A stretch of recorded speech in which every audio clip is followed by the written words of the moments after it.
Nós vamos resolver algumas questões de concurso relacionadas a LDB.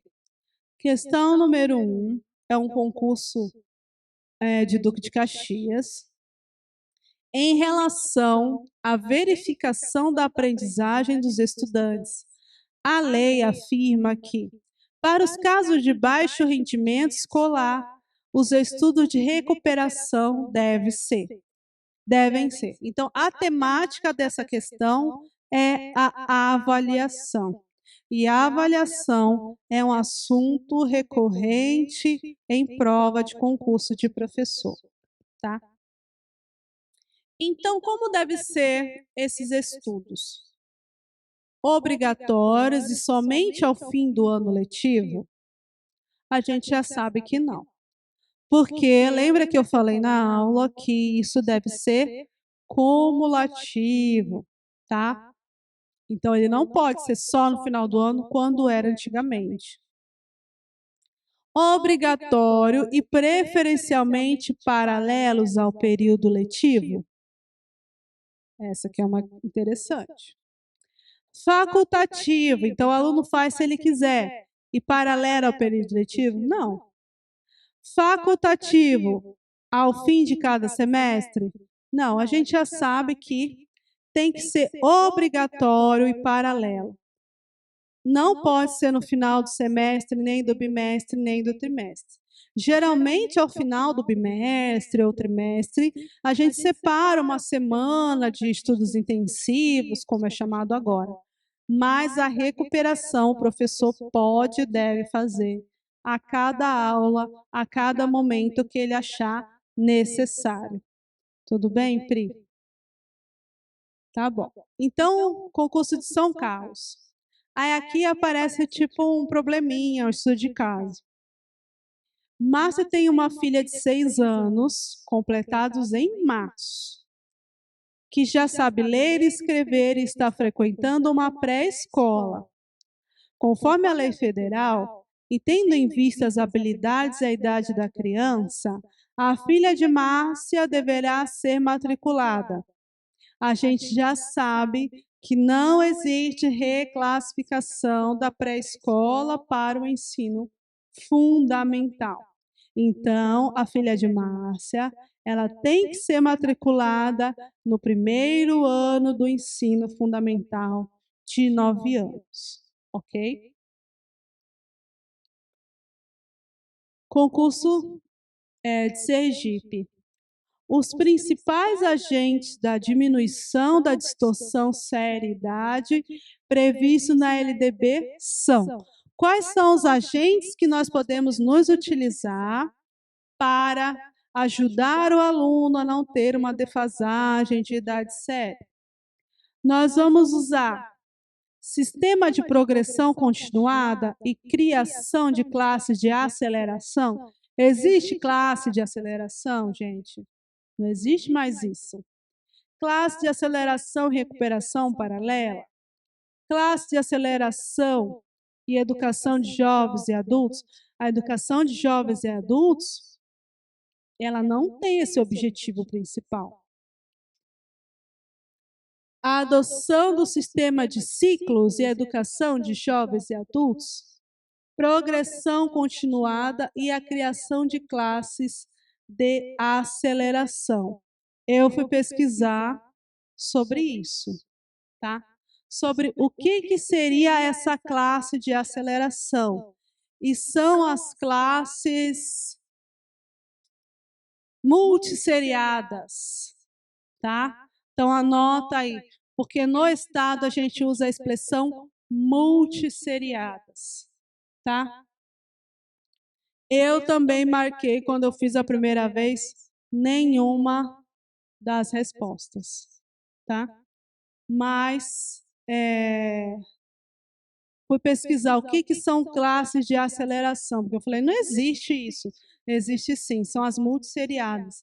Que a multisseriada, ela existe também na EJA, porque quando eu estava na coordenação, a gente tinha multisseriada 7 e 8, tá? Então, em 6 meses, ele faz 2 2 anos sérios. Só que eu nunca tinha visto essa classe de aceleração. Eu nunca tinha ouvido falar. Mas são as multisseriadas. Aí por isso que eu escolhi essa questão, para a gente já ficar atento, tá? Porque classe de aceleração não lembra para a gente aquelas classes de antigamente que separava só os alunos fracos, que não existe mais isso, né? Mas não é, tá?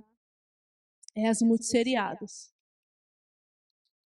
Lei federal estabelece algumas regras para organizar os níveis fundamental e médio.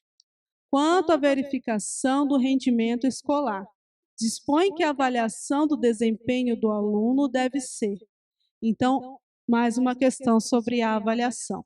Por isso que eu achei interessante fazer mais curto o período teórico e a gente fazer mais questões. Porque quando eu fui fazer algumas questões, muitas eu marquei errado. E aí eu tive que fazer isso, pesquisar por que estava errado. Então, acho que a gente tem que trabalhar mais questões para estar mais preparadas. Tá, sobre a avaliação, eu falei que ela tem que ser contínua e cumulativa. Aparecem os dois termos na LDB, tá?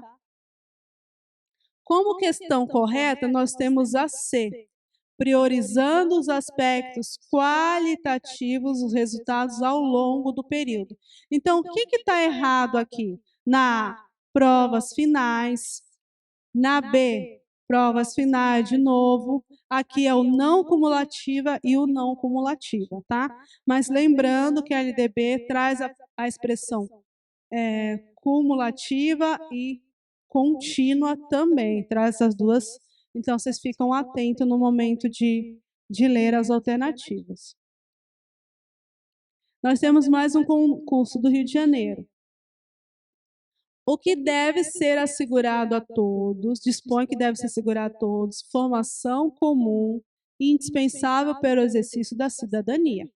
Nesse sentido, a lei visa a formulação de um conjunto de diretrizes capaz de nortear os currículos, garantindo a qualidade da educação.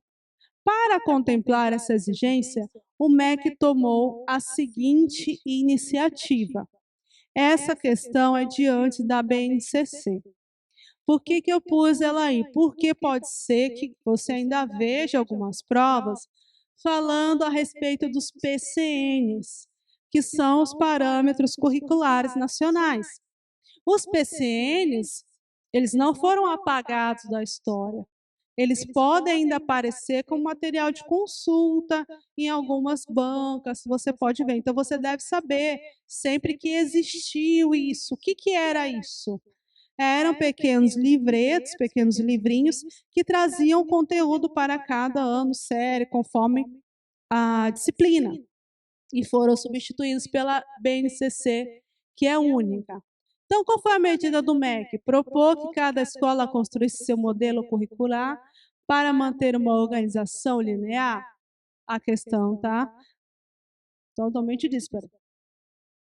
Elaborar um único currículo básico nacional para todas as escolas municipais e estaduais. Isso a BNCC chama isso, mas a gente sabe que isso não aconteceu lá naquele momento. Sugerir os PCNs como referencial para uma reflexão sobre os currículos, tornar obrigatória a implantação por todas as escolas do país do PCN, criar um conselho de professores para a formulação de um currículo específico.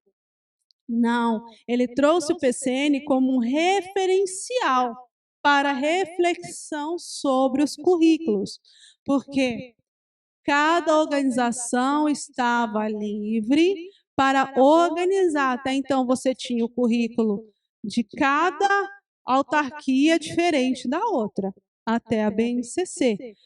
Hoje, tanto a particular se adequa à BNCC. Por que ela tem que se adequar?